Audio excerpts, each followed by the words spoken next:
जब आप कहते हैं कि आपको और आपके शरीर को एक साथ चलना होगा तो ये मुझे समझ में आता है, लेकिन मन कहीं और ही चला जाता है। ये हर समय आपके साथ नहीं चलता। आप यहाँ बैठे हैं पर मन कहीं और ही हो सकता है। तो कभी ये अलग हो सकता है, कभी आपके साथ हो सकता है। तो ये मेरा पहला सवाल है। और इसके बाद आइए एक एक करके देखते हैं। ठीक है। अब आपका मन भी कहीं नहीं जाता है, ये यहीं है पर किसी चीज के बारे में सोच रहा है। क्या ये कहीं जाता है? आपका मन कहीं नहीं जाता, ये यहीं है और किसी दूसरी चीज के बारे में सोच रहा है, पर फिर भी ये यहीं है ना? ना तो आपका शरीर कहीं जाता है, न ही आपका मन कहीं जाता है, और न ही आप कहीं जाते हैं। वे हमेशा मिलकर एक संपूर्ण इकाई बनाते हैं। अगर आप कोई चीज करना चाहते हैं तो आपको कुछ ऐसा करना होगा जो उन सभी के लिए काम करे। आप इन्हें अलग अलग नहीं संभाल सकते, इसे अलग से उसे अलग से। वे हमेशा एक साथ होते हैं, है ना? आपका मन कहीं नहीं जाता। क्या आपने इसे खो दिया है?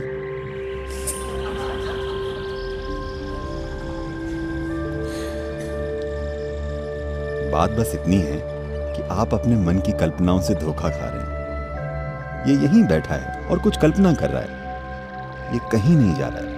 लेकिन आपकी पहचान इतनी गहरी है और आप इतने खोए हुए हैं कि आप सोचते हैं कि मन कहीं जा रहा है। मन कहीं सफर नहीं करता, ये बिल्कुल यहीं पर है ना?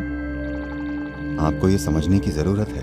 आपके मन में बेकाबू और अंतहीन विचार इसलिए चल रहे हैं क्योंकि आपने उन चीजों के रूप में अपनी पहचान बना रखी है जो आप नहीं हैं। जिस पल आप खुद की पहचान किसी ऐसी चीज के रूप में बना लेते हैं जो आप नहीं हैं, तब मन बिना रुके चलने लगता है। आपने अपनी पहचान कई चीजों से जोड़ी हुई है और आप अपने मन को रोकने की कोशिश कर रहे हैं। मैं आपको बता रहा हूं, अगर आप लाखों साल तक कोशिश कर लें तो भी ऐसा नहीं होने वाला। ये नहीं हो सकता। अगर आप अपनी गलत पहचानों को मिटा देते हैं, तब आप इसी पल देखेंगे कि आपका मन एक दर्पण की तरह होगा। ये कुछ नहीं कहेगा, बस हर चीज को परावर्तित करेगा। मन को ऐसे ही होना चाहिए। आपका मन एक ऐसा साधन है जो तभी सबसे अच्छा काम करता है जब इसमें स्पष्टता हो, है ना? ऐसा ही है ना? आपका मन यहां हर तरह की काल्पनिक चीजों के बारे में सोचने के लिए नहीं है। वो जीवन में एक भटकाव है। आपका मन आपको जीवन में स्पष्टता और गहराई देने के लिए है। लेकिन अभी आपका मन बस उलझन का एक भारी पुलिंदा है, सिर्फ इसलिए क्योंकि आपने कई ऐसी चीजों के रूप में अपनी पहचान बना ली है जो आप नहीं हैं, और अब आप इसे रोकने की कोशिश कर रहे हैं। इसे रोक कर रखने का कोई तरीका नहीं है।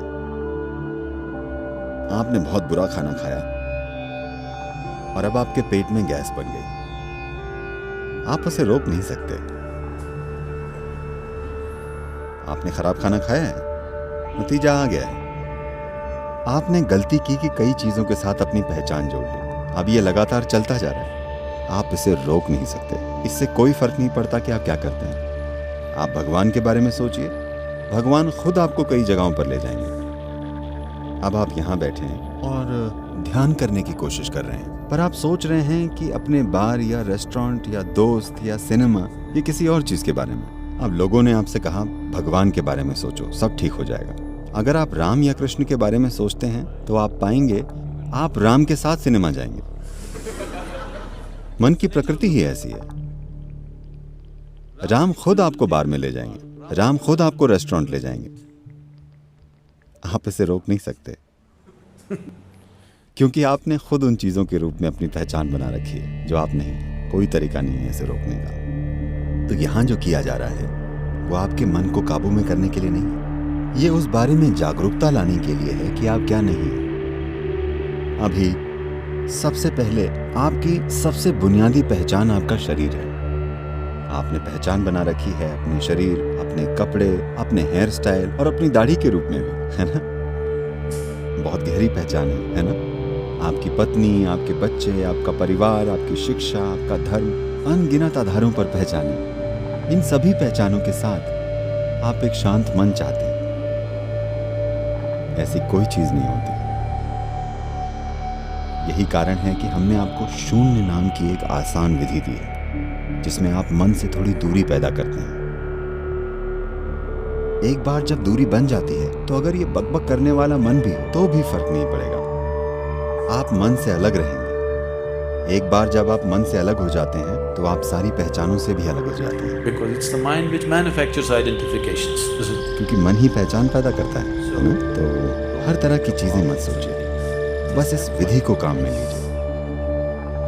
तब चीजें होंगी, वो चीजें होंगी जिनकी आपने कल्पना भी नहीं की थी।